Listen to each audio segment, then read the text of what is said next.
Hi everyone, this video is a completely impulsive one because this has been a very challenging week for many people, myself included, and I want to share with you a video about what I do to release my burden, whether it's about frustration, worry, fear, self-doubt, and so forth.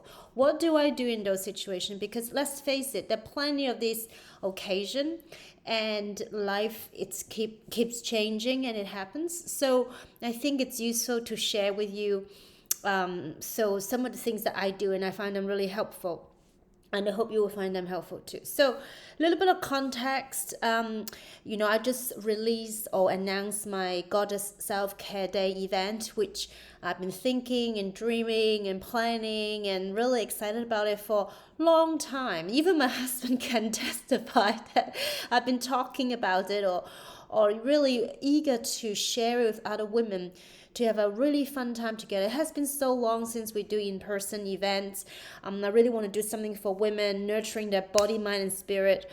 So super excited. I got a great venue and teachers and so forth. But then obviously the situation of COVID in New South Wales is escalating. Who knows what will happen next week? The event is end of July and this is nearly beginning of July, and we just got into a situation. So obviously there's a lot of stress involved. And I know that for other people, so that's my situation, and yours could be entirely different. It could be, you maybe work in the industry that will be severely impacted by this lockdown, or someone is not well in your family, whatever that is.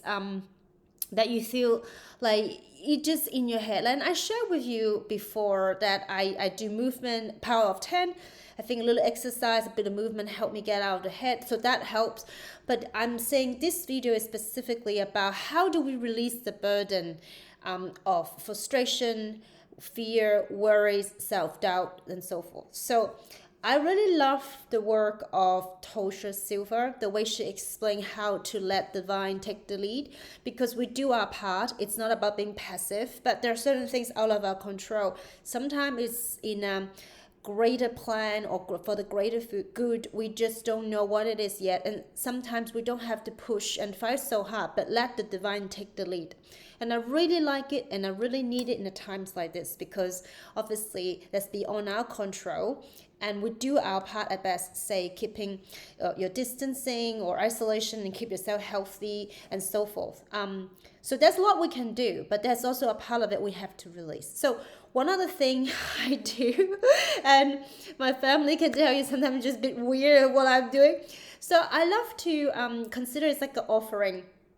So if let's say I'm frustrated or worry about something, which is I know it doesn't serve me, and I just want to get rid of this worry, and imagine all my worries is in my hand. It's like I cup it and I just like throw it away, as in I'm offering, I want to let go of this fear and this worry. And for me, intellectually many of us understand the concept, we need to let go, but we need practical tools. What do you do? How are you going to channel this energy, externalize it to get rid of it? Because sometimes we just contain it so much because we're just thinking. So that's why I love the exercising piece, which is the power of 10 that I talked about in the other video. But this one, so my kids can tell you sometimes I'm doing dishes, but my mind was talking, worrying or whatever.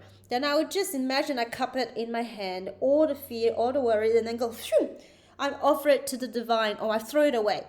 I want to release this burden. So I do this whenever this thought comes up. Then you automatically, there's a mechanism in my body that I want to get rid of it. So I just release the burden.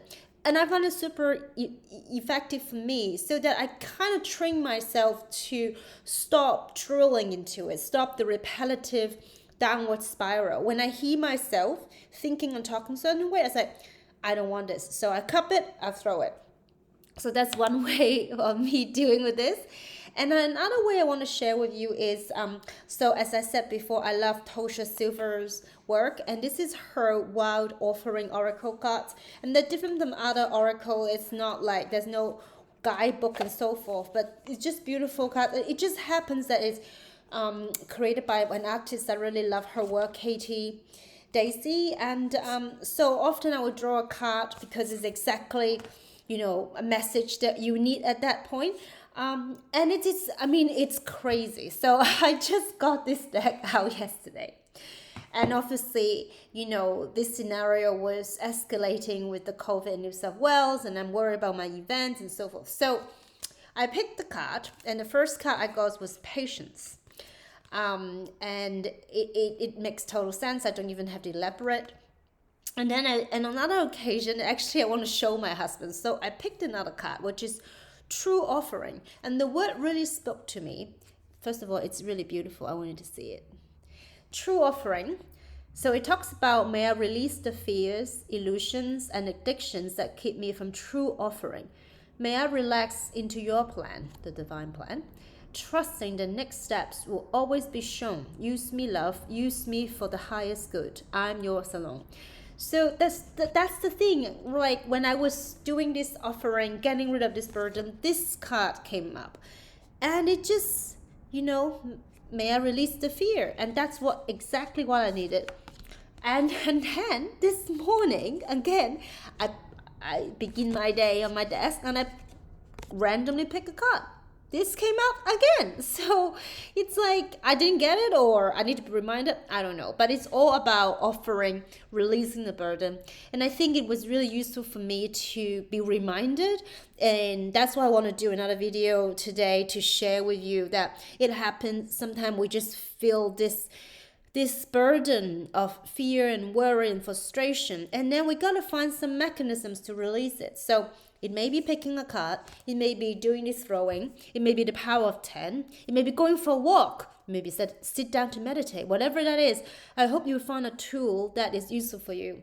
And I'm just impulsive in sharing this too for you. So I hope you will have a wonderful weekend and stay healthy and safe. And I will talk to you again next week.